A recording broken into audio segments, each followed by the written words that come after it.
Quite honestly, I'm surprised our panelists made their way in on Black Friday and weren't at Best Buy trying to get a large screen TV or something, or a deal on a cell phone. Egbert Gaye is on the panel this morning. Good morning, Egbert. How you doing? I'm better than your smartphone screen, which is All shattered. right. So you got to get a new phone. I have to. You were just looking for an excuse to upgrade because I said to you, "Well, just replace the screen," and you didn't want to because you want a new phone. No, but the contract is up, and it's time for me to get a new phone. What is that? An iPhone -4 or something? Mine is like an iPhone 2. We've always known, Egbert, in your heart, at your core, you're a free agent, right? So you want to be able to play. That's it. All right. Dave Kaufman is that gentleman you just heard there. Hey, Dave. Good morning, Elias. A familiar face here on CJAD, and of course, you'll be able to listen to Dave at noon today as he fills in for Natasha Hall on her program. Okay, folks, let's start talking about our big 5 topics du jour. First off, comedian Mike Ward. Appeals court rules. He's got to pay Jeremy Gabriel for the joke that he made about him. Jokes, I should say. That whole, which is, and I'll say this, I don't like when you're reading articles about this story and you get like a brief recap of the joke, because you cannot accurately describe what happens in comedy when comedians layer and weave a whole joke throughout their whole material and then they build on it, right? So it does, like comedy is an art form and sometimes you can't capture it in a little recap of a text. But it doesn't change the fact that he still has to pay now this $35,000. Mike Ward says, "I'm not paying. I'm going to the Supreme Court. On top of that, if I lose at the Supreme Court, I'm going to jail. I'm not paying for making a joke." I'm surprised that the appeals court ruled the way that they did. They took away, by the way, $7,000 because originally this ruling said that not only did Mike Ward have to pay Jeremy Gabriel $35,000, had to pay Jeremy Gabriel's mom $7,000. The appeals court, partially sane and says, okay, this doesn't apply to friends and family. Thank goodness. It's not like a cell phone plan Right. that you're going to apply to friends and family. Okay, fine. Do you think that the Supreme Court will stop this madness? I think it's madness, by the way. I think you cannot, in this country, where if we have true freedom of expression, you can't tell a comedian you can't make a joke about that, can't hurt someone's feelings. I don't think you can do it. If he doesn't end at the Supreme Court, he's going to go to jail. Mike wants to go to jail. Ward says he's not going to pay. He says no matter what, even if the Supreme Court goes against him, he's going to go to jail as opposed to paying that fine. I never advocate for jail for anyone, but in this case, I would put his behind in jail for a little bit, because he has to understand that discrimination hinges on power in words and in deeds and in action. He has to understand that. He has to understand that he cannot hold someone up for laughter and disrepute because he thinks it's okay for him to weaponize his mic. You laugh about people all the time. I laugh about people all the time, but I would never put some guy who's handicapped in a room here where we're all nice and strong and healthy and laugh at him and hold him up for disrepute. He has to understand what discrimination is. He has to understand, and I respect Julius Gray, his lawyer. I really respect his spectacular achievements in the realm of human rights. But you have to understand power. You have to understand that you can't break someone's legs and laugh when they limp. You cannot. There's a limit to that. I think that's a limit. You know what? That's not understanding how this comedy works. Because really, yes, he used Jeremy Gabriel's name, right? But as all comedians do, he tweaked facts. It was to make a great joke. It was to make people laugh. It was not to hurt someone. What he does is, it doesn't hurt him, but it takes away his dignity. And that is so important for someone who's handicapped. It's so important that if we have a room of white people, that we have one black guy in the room and we don't choose to laugh at him. As much as the freedom of expression becomes a foundational part of our society, we have to understand the limits. I'm sitting here quietly because I know that as soon as I speak, Egbert's going to think I'm a jerk. No, I'm not. No. This is a tough one, and when you just mentioned the room full of white people, right away I got this vision of Frank and Dino and all the guys on the dais making fun of Sammy Davis Jr. Right. Could you picture them throwing Frank Sinatra in jail for it? And I can't picture Because when you talk that. about power, I Yeah. don't think that Mike Ward is this emblem of power and supremacy in this province. I don't. I think he's a pulled up from his bootstraps, started his own podcast and charged for it, and grinded and hustled and became this great comedian. But Mike Ward isn't rich. Mike Ward can't afford to pay this. I guaranteed that Maitre Gray has made a lot more off of Mr. Ward than Mr. Gabriel can make off of Mr. Ward. I keep wanting to go back to, have you heard the joke? But that isn't the point. The point is not if the joke's funny. The point is freedom of speech and being allowed to say it. And if suddenly this isn't allowed, then cancel the Nasty Show and tell Just for Laughs to pack it up. Because comedy done changed. And you know what? You know what it is? It's just the limitation to freedom of speech. It's the limitation that tells you that you cannot you can't impose yourself on someone's dignity. Somewhere along the line, society has to draw a line, and we have to. And Julius Gray talked about this. As spectacular as a lawyer is, he talked about that line. We have to have that line. Does that joke do it for you? Yes. You know why? Because you cannot single him out for people to laugh at him. So whenever you have a room of able-bodied human beings laughing at one little guy there, let's put a limit to that. That's why we have hate speech laws in Canada. That's why we have... there is a limit. This is not hate speech. No, it's not. Okay? But It's that's not. why we have Right? hate speech. It's not. Okay? It's not, but we have hate speech. This was a joke that, by the way, when you go on YouTube and you try and watch this joke, and you can hear it in French, you can hear it in English, because he did it in English when he talked about his Human Rights Tribunal appearance. He did it at Just for Laughs in 2016. The audience is laughing. The audience is losing their minds in laughter over this. Yeah. Nobody. And this is why you would think... Funny to drong a guy who was disabled. Trying to drong him and he wouldn't die. He wouldn't die. It's so funny. Yeah. I mean, I'm hearing the joke in a different tone than you're hearing it. He's not actually advocating for drowning anyone. No. Right? That's not what he's doing. He's not right? advocating for that. No, he's not. He just want to kind of drong him. No, he's mystified that he's still alive. I know. That's the joke. And that after all of this, and I hate the worst part of this, Elias, is us sitting here explaining. You see, it's funny because that doesn't work. And also, Jeremy Gabriel doesn't have a terminal illness or anything like that, right? It's not a terminal illness, right? Mm-hmm. So that's why that adds to the layers as comedians. But we shouldn't have to do this part of it. We shouldn't have to do this part of it. And could you imagine if for 10 days in July we had to come in and defend the Nasty Show every day? It doesn't. No, you're not. The Nasty Show is cool. Why? Right. I heard the jokes at the Nasty It's all Show. good. Sometimes they target people. And that's sometimes fine. Jeremy Gabriel, I understand he's at the time he's a kid and he's he has a disability and he's singing and that kind of stuff. But he was a public figure at the time, singing for Celine Dion, singing for the Pope. Talk about his singing. Talk about how horrible his singing is. Make jokes. That is the joke. In the joke. That's in the joke. In the joke. That's the whole joke. The whole joke is how bad of a singer he is.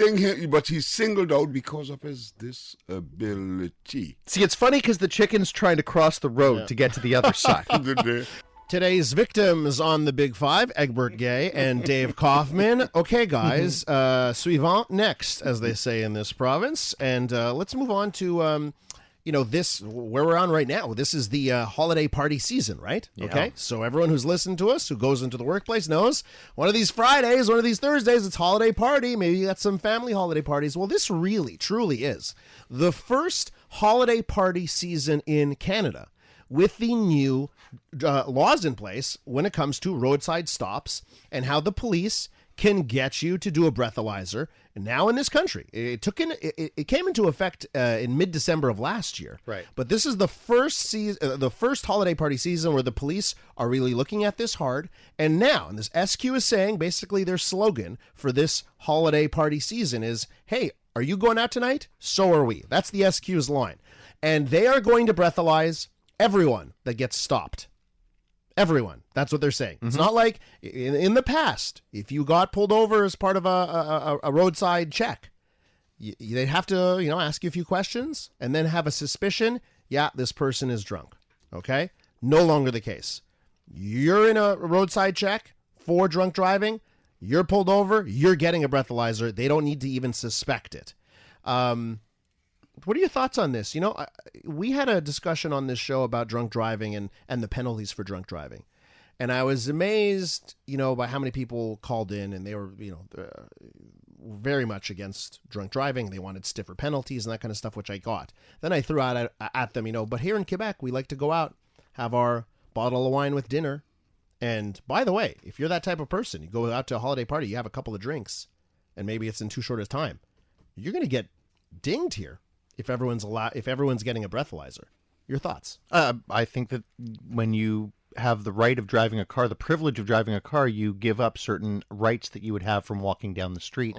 And if you're going to be driving a vehicle that's thousands of pounds and has the potential to kill left, right, and center, then you probably should be sober. And if you're going to go out and have a glass of wine at dinner and then drink it leisurely and have some food with it, you're going to be okay. You're not going to blow over the .08. But this is a serious thing. And I like the idea, you know, we were on air last week joking about vodka on one of the shows and how it doesn't smell. And this eliminates that the vodka drinkers now will take the test too. I don't understand why we wouldn't want to make our roads safer. Because it imposes itself on people's human rights. It's what you call lazy policing. Hold on, human rights are different. That's walking down the street. That's not driving your car. You know what? Human rights doesn't stop when you get into when you open the front door of your car. What we're seeing here is lazy policing. It's the laziest form of policing. You can tell when someone is drunk. Or you can tell when someone is a little drunk. You can tell when I have had a beer and a half, because that's what it takes to make me a little funny. So the point here is the police. Come on. I know. The police can determine that. The police cannot be given rights to stop anyone they feel like, or anyone who's caught in a... That's the law of the land now. That's the law of the land now. Yes, but Egbert. the police should not be able to impose themselves on people because they feel like it, and that's exactly what's going on. What if here. Mike Ward is next to the cop also making fun of you at the same time? That's double human rights. That's Right? Double exactly. human rights. Huh? You But can't have anything. The problem here is you put his behind in jail for acting drunk, or to looking like he's drunk, or giving some sort of sign. But allow the police to say, well, you know, I never liked the way this guy looked. I will say this: there was you can't do that. It's wrong. There was a New York Times expose this week about the legitimacy of the breathalyzer test, and I guess if we're going to look into something, it's that. The idea that I had never thought about that before reading it this week, but what if everybody that's blowing .08 is actually .05? Yeah. Well, that's not the point, though. The point, I don't even care about that. I care about the fact that the police has this sort of unlimited, unconditional power to impose this thing on someone. But all they'd have to do is walk up to you and go, I smell it, or I have a feeling. Well, that's and fine. That's fine if they smell it or have a feeling. But you can't just look at me and because I'm in this lineup say, okay, come and blow into this thing. I'm not blowing into anything. And it sets the conditions for that kind of conflict. Next topic. Yeah. Dirty politics, or the price you pay for voting for the losers. The opposition. The opposition claims that Projet Montreal is favoring boroughs that voted for the mayor's party. And you know what? If you look at the numbers, they've got a point. Of the 56 major works planned for next year, 56 of them, only 8 are in boroughs that are not controlled by Projet Montreal. Listen.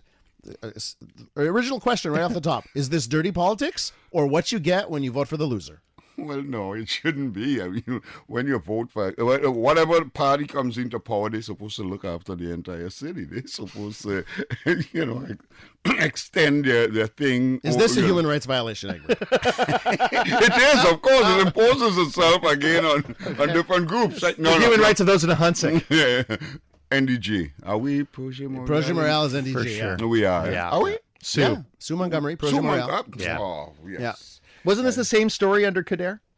That Montreal North was getting all this work done? This is why I say, by the way, I don't think this is what you get Right. when you vote for Right. the This is loser. politics. I mean, this is, so I mean, this is just... No. We have an imperfect city. We have a city with a lot of work to be done in all different boroughs. We cannot leave it to the guys who are elected to say, let's look after my peeps. Yeah. It's wrong. No. It's not Listen, the right thing. And it shouldn't be Donald politics. Trump has done this south of the border, right, with red state and blue states.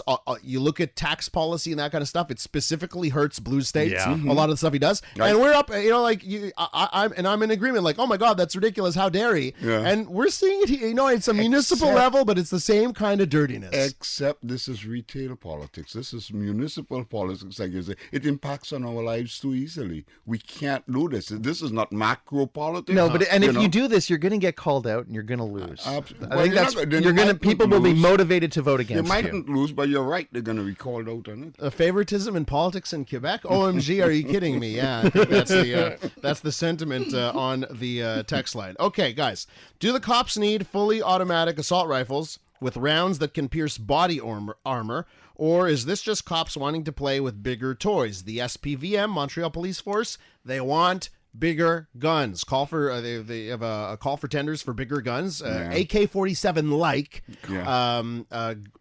bullets and guns. Right. Now, one of the things they say is, and let's say you had a terrorist attack or a mass shooting situation, that kind of stuff. These new bullets would take someone down right away. The current bullets they have, somebody could stay standing for between 5 and 20 seconds even after getting hit. Oh boy! Is that a reason enough to give the SPVM more firepower? Doesn't want body camera either. Yeah, they don't have no body camera. Money for body cameras. No. Money for AK-47. We want some AK-40. What about the Great. tanks on the street? Those militarized tanks. What about why stop? Yeah. You see the extent to which you have to be worried about these guys being able to stop someone on the street with impunity.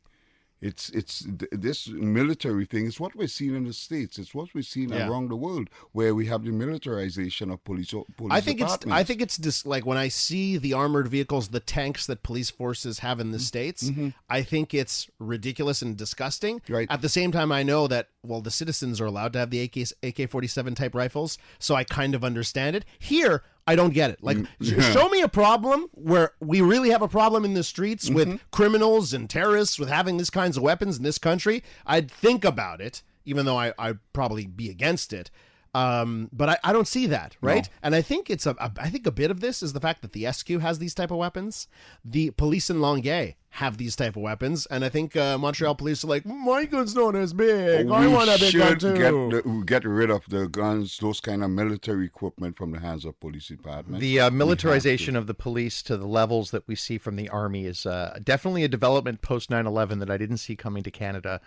Even when we saw the armored trucks rolling through the streets in Ferguson, Missouri. That was a scary thing. I just want to say, this is, we're 20 years after 9/11. We are. And I don't think there's, in this situation here in Montreal, it has anything to do with that. I think it has to do with the Montreal police saying, we want the big guns too. I really No, don't you know think what that's it what is? has to do with. It's bigger than that. It extends itself way back to this concept of the military, that military industrial complex. You have to sell those guns. Someone has to buy it. Someone has to use those guns. And if you can get a police department here and there to buy into these big guns and big military equipment and vehicles, then it's part of the thing. Look, we have to resist this. We have to resist police getting that sort of unfettered power. Yes. And they don't want cameras. They can't see themselves with body cameras. At a time when we're talking about how the police deals with minorities, how the police deal with lower income communities, the idea of giving them more weaponry and more I just power. want to say this is for their tactical squad. This is not for all the cops, okay? So this is for their tactical squad that would deal with the serious stuff. Yeah, but I've also seen the levels of militarization that we saw in 2012 during the student protests, which were not violent. Absolutely. You So, know how quickly it is for those tactical guys to come out? Yeah, You know how and easy it is for them to come on. And the level of intimidation is what we should be concerned about. That's what society should be bothered about. But what if they were being called in to defuse Mike Ward from telling a joke? You'd be okay with that. I'll be good with that. Guys, one last topic for you. It's Black Friday. And of course, that creates some madness at the retail stores. Everyone's looking for a big deal. And today Extinction Rebellion, those climate activists that think we're all going to die in 12 seconds and we need to do everything right now, and let's ruin our economy, and let's make sure that all the progress we've had for the last 100 years, thanks to consumerism and thanks to capitalism, gets blown up. Those guys, well, they're protesting big time. They start off their protests at the usual suspects, the McDonald's, the Tim Hortons, the Starbucks, the Best Buy, and they are saying, hey, they're protesting against the commercialism of Black Friday. Whose side do you take on this morning? Let people get a deal on their toaster or their TV because everyone needs to sort of save a buck, or their cell phone. Yeah, we got to think about Egbert Gaye as well. Or do they have a point? We must stop this commercialism of Best Buy, the free market, get rid of it because it's killing us all. What it's doing is shining a spotlight on a serious problem that the world is facing. When we look at this runaway consumerism and we attach it to what's going on with the environment, then we should be concerned. It's not 11 seconds, but you look at 11 years down the road. We already seen what's happening with the climate change extremes that's going on now. We have to shine a spotlight. If this is how rebellion, extinction chooses to shine their spotlight, it's all good with me. Consumerism is not that good. They're not throwing blood on anybody or paint on anybody. They're not doing anything to offend. I didn't see. I watched the news this morning. Yep. All I heard was that they were out there. I didn't hear specifically what they were doing, which means they're trying you could still walk out with your Apple Watch if you wanted. Yeah, and they're trying to make people make people feel bad for getting a deal on an item that some people may need. Well, which is interesting because they wouldn't need. Egbert, would they rather we paid full price? It doesn't matter. Of course, yeah. Yeah, I think that much like everything in this world, it's not so black and white. It is black and white. We're looking at a world that... See, there you go. Right there. You know what? It's not black and white. And it is black and white. It is black and white. This world, there's no compromise when it comes to climate change. There's absolutely no compromise. We're looking at cities that are going underwater as quickly as... Yes, so hold on. But my issue, Egbert, is that onus should not fall on you and I. That should fall on Best Buy Company, on the Brazilian conglomerate that owns Tim Hortons, on the oil sands in Alberta. That's not on the individual. From the individual, it extends to the government, and the government imposes itself. And that's why it's gray to me. And that's why it's gray. We have to bear responsibility for what's going on in the world. Can I have a ride? With my big van. Guys, yeah. Be safe out there this weekend. You too, buddy. Enjoy your Black Friday shopping if you choose to do that. It's more of a gray Friday for me. Yeah, it's not black and white. My phone. Dave Kaufman, by the way, he's in for Natasha Hall today at noon. Egbert Gaye. Man, let me tell you, I have so many comments about Egbert Gaye's opinions this morning. I have both Egbert is the greatest, Egbert for mayor of Montreal, and some that are definitely not as nice. That's flattering.